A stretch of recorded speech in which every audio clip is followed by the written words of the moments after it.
and welcome to Cover Story. This week we have with us Anand Sharma, Deputy Leader of Opposition in the Rajya Sabha, and also a man who is fast emerging as the face of the opposition to take on the Treasury benches, as is obvious from the way he took on Smriti Irani in the Rajya Sabha.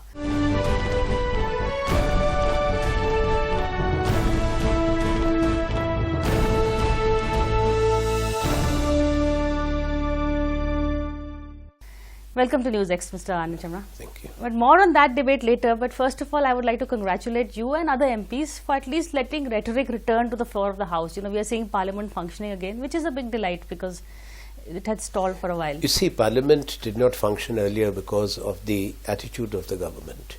Because when we wanted to raise issues, the government was not willing to respond to those issues or to have an open debate. And particularly the Prime Minister, he brazened it out. And that mindset of confrontation and arrogance led to disruptions.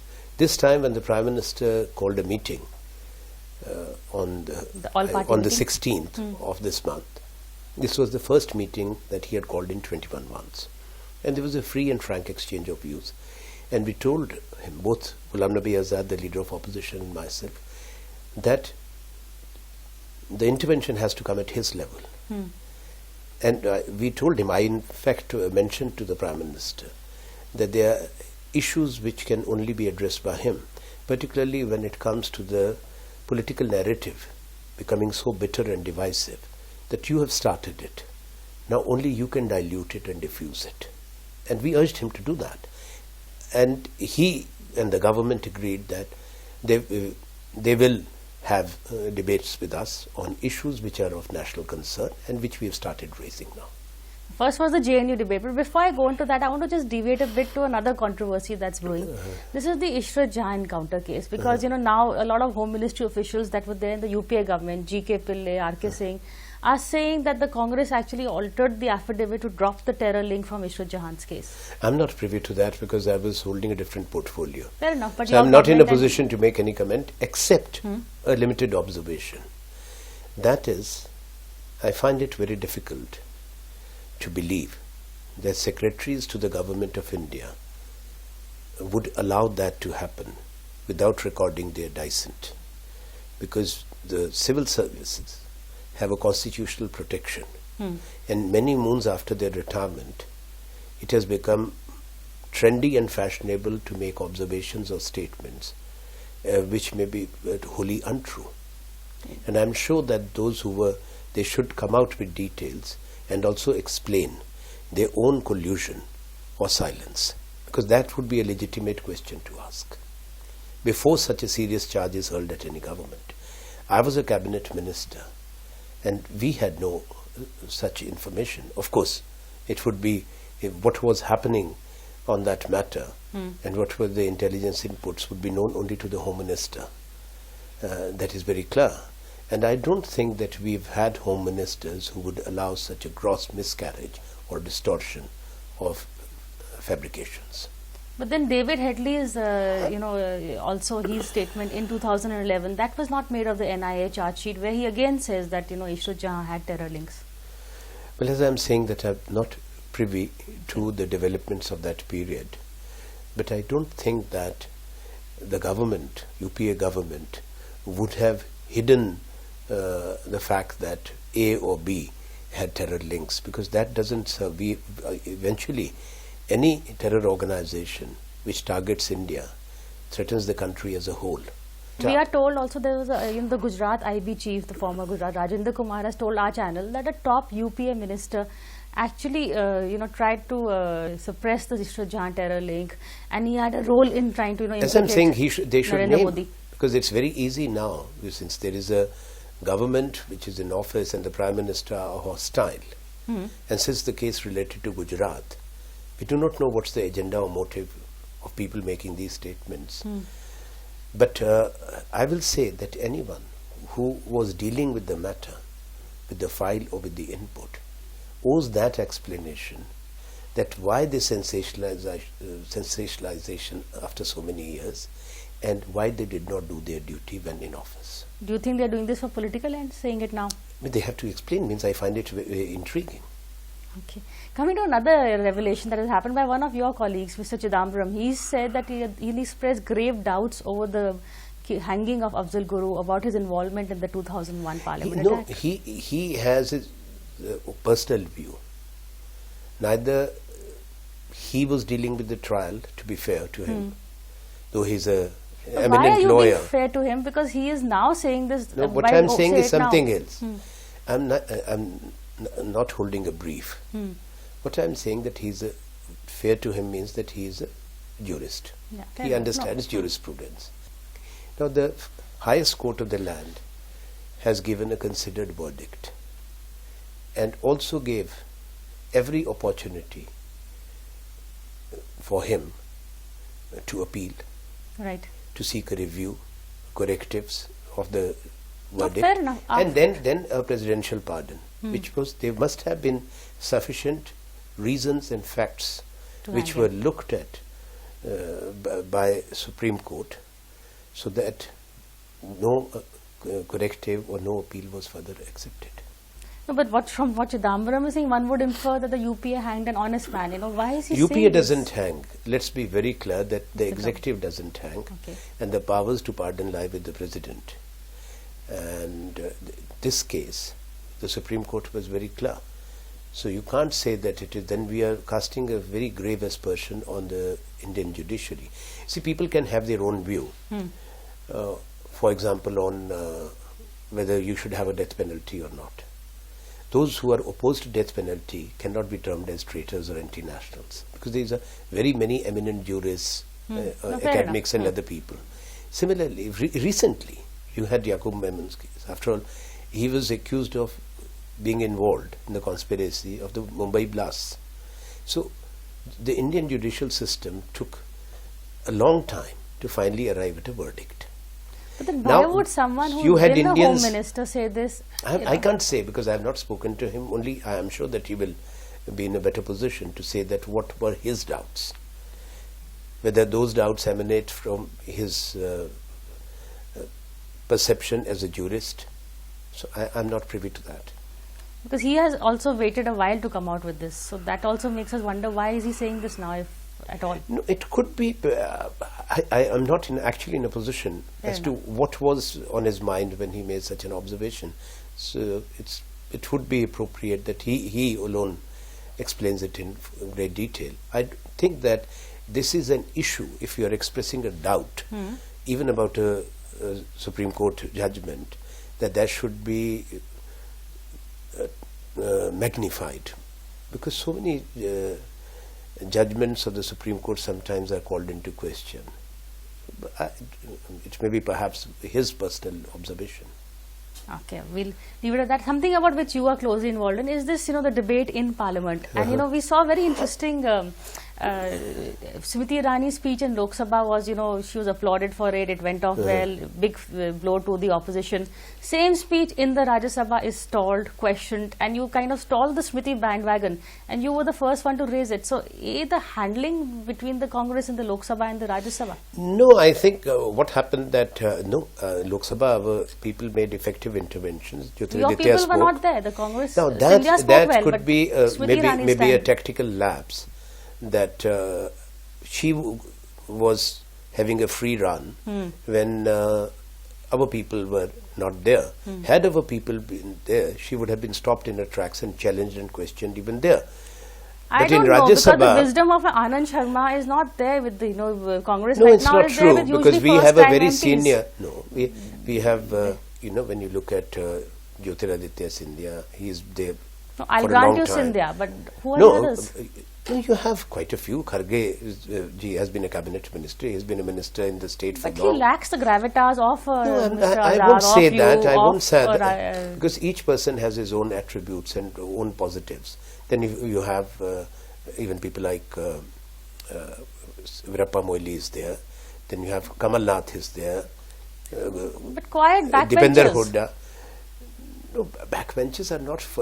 Many of them are second term, third term. But they're not speaking, which is what is the problem in the thing. Because the same speech, same content, you raised No, an it would have been. objection. It would have been challenged It would have been. if our people were there. Maybe I'll admit there that perhaps it was a tactical lapse on our part, and in future our members will be there and they are capable of questioning her. Okay. Or any minister for that matter. But when you look at Smriti Irani, it's not a question of that she had a great run. Yes, true. And she made waves because she was not challenged. She peddled untruths, half-truths and lies, which are coming out now. She engaged in theatrics. She was verbose and insulting. She also came across as somebody who is very insensitive and callous when it comes to whether Rohith Vemula's suicide, which was forced by this government because of interference, interventions, and pressure on the university, naming him. Well, if you look at the letters, how can you refer to as a young student as an anti-national? There are two debates. The government has put its side on that matter. My question was that the handling of Smriti Irani really rather than the content, because that has been debated in the House. Because you see that Rajya had to Sabha. be questioned. Because, and not only that, it's clear that there is an agenda of this government, of the BJP RSS, which is unfolding before us. They want to deepen the divisions. And India has never been that badly divided as we are seeing today, the polity. Well, the government which is saying rejects we are fighting for against those who want to break up India. Everybody fights against that. The whole nationalism everybody fights. You don't create that situation. You have individuals shouting in Kashmir or in Jammu and Kashmir every week. Yes, we as a mature democracy have been able to absorb. And yet Jammu Kashmir is an integral part of India. But the state that is on the boil, which is why you don't want JNU to become Srinagar. Nobody is becoming. The government's own version is that many of these people were outsiders. Then this government is incompetent. That these people can raise slogans here and they are outsiders. Some of them are foreigners according to the government. Who are these people? I demand from the government. Forget about the students you have named. How did these other elements come in? This means terrorists can walk in. Foreigners can walk in, Islamists can move from JNU to Jadavpur. What is this government doing? What's its intelligence apparatus doing? And we have told the Prime Minister also, when all the leaders met with him, you take action. Who is stopping you from taking action? The perception which they are seeking to create, as if the opposition is saying don't take action. Opposition is saying take action. And the principal opposition party does not need any sermons from or this patronizing about its credentials from Shri Narendra Modi, the Prime Minister, or his ministers from Arun Jaitley to Sushma Swaraj or Smriti Irani. We don't need that.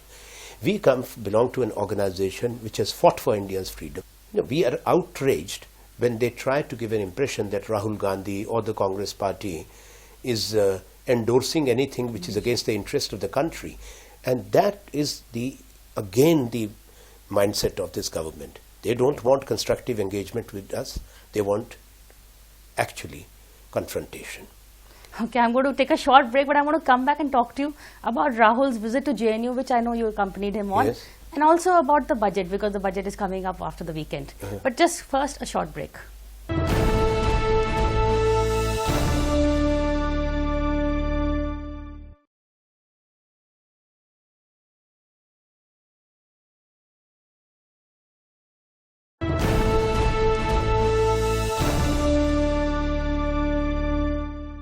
Welcome back. We are in conversation with Mr. Anand Sharma, Deputy Leader in the Rajya Sabha of the Opposition.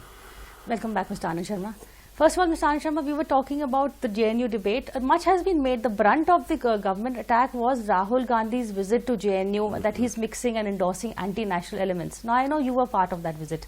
Why did Rahul go to JNU? Kejriwal didn't go. So, was it a wise move? Kejriwal can take his own decisions. Rahul Gandhi can take his own decisions. We are a democracy. Now, mainstream political parties were there. With the Indian National Congress Vice President Rahul Gandhi, Sitaram Yechuri, D. Raja. Now, is this government's case that CPM, CPI, Indian National Congress do not belong to the political mainstream of the country? Number two, what the government is saying is a canard, a lie, and a shameful one. We reject that with contempt. The accusation that Rahul Gandhi mixed with Absolutely. Endorsed anti-nationalism by going there. This is a shameful lie, and this government must apologize, will force them. That is their agenda, to mislead the people for short-term political benefits. They are creating this very dangerous divide in the polity. and they must realize this.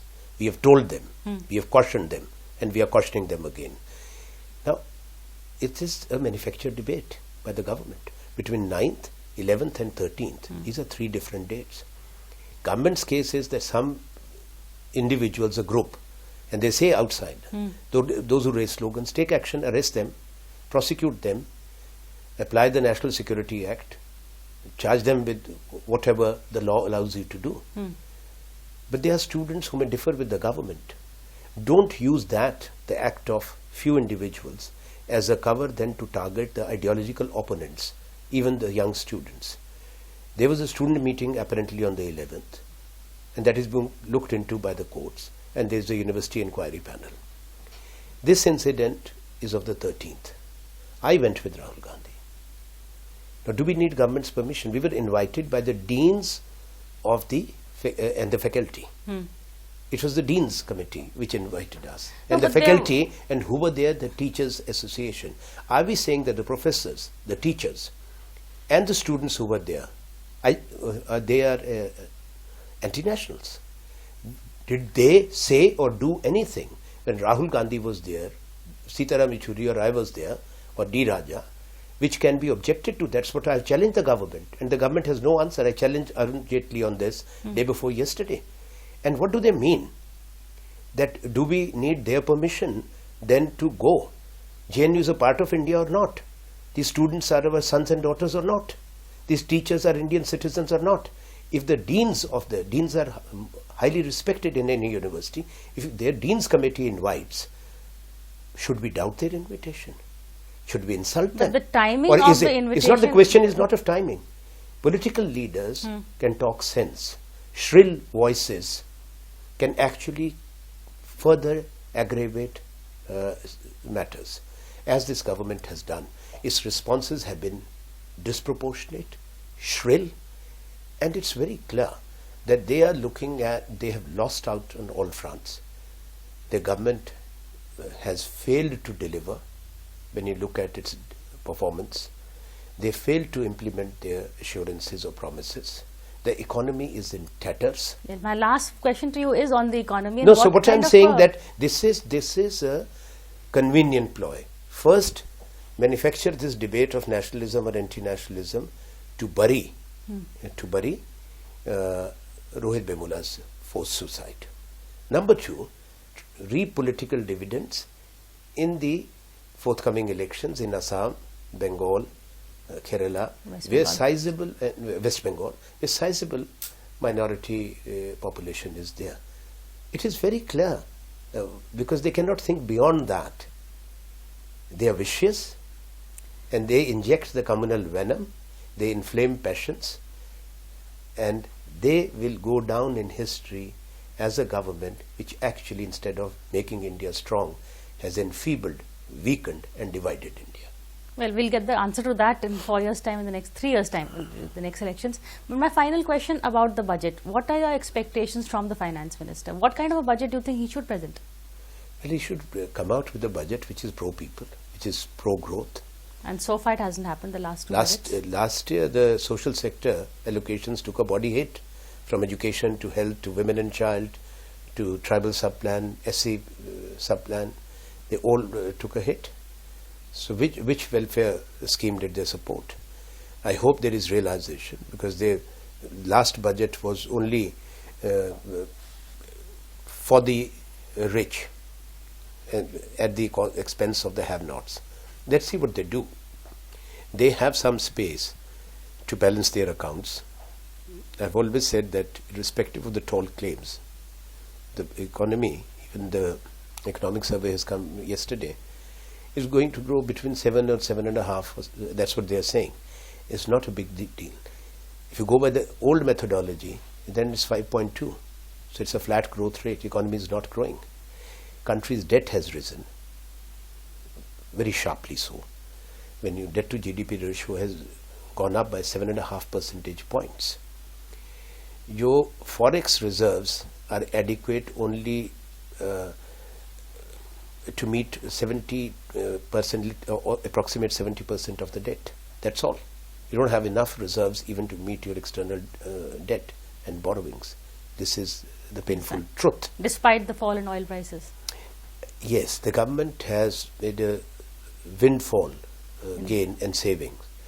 When you look at around $110 was for 1 barrel of the crude. It has come down now, averaging somewhere 55, 60. No. The average is less than 35 of the last year. The details have come out yesterday. When you look at the average, it has never gone beyond 40 or 42 last year. Now, they have the import bill. If you look at what was the oil import bill in crude bill in 2014 or 2013-14, it was 180 billion US dollars. Now they are coming to 1/3 of that. So if those savings were not there, given the fact that your exports are in a free fall for 14 consecutive months, instead of adding, you will end up losing about 70 billion from where we left. Now Indian economy would have been in ICU but for the sharp fall in the oil prices. But what has been given to the household or the consumer? That would be my question. When we were importing at $110 or $108 per barrel, then petrol in Delhi was 71 rupees. Now it is less than 30 or 30, but the petrol in Delhi is selling at 59 or 60 rupees. So they passed on only 11 rupees, whereas the fall has been 76 to $80. So we hope to get some of those answers from Mr. Jaitley's speech. But meantime, thank you for talking to us. Yes. And that's all from us this week. We'll see you again same time next week.